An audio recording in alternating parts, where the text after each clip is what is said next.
Kuya, magandang umaga sa iyo. Kumusta na? Mga lod, dyan po si Kuya. Ito po yung kanyang, hindi siya nakakalakad.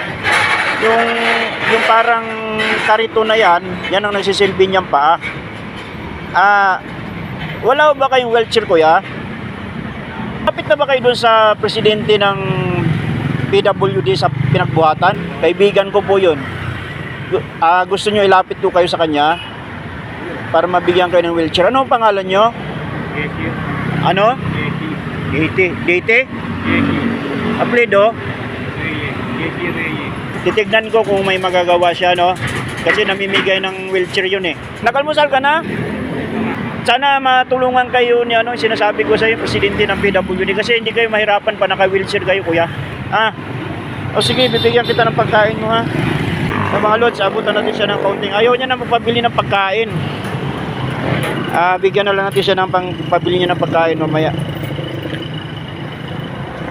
Ingat kayo palagi sa kalsada, ha.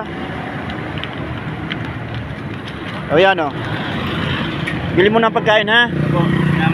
Sige, mag-pray ka na lang para may mga taong tumulong din sa'yo. Mag-pray kayo sa ating Panginoon, Baka sakaling may mga taong maawa sa inyo at tulungan kayo.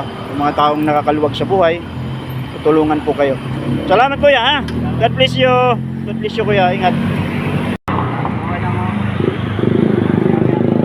Ha?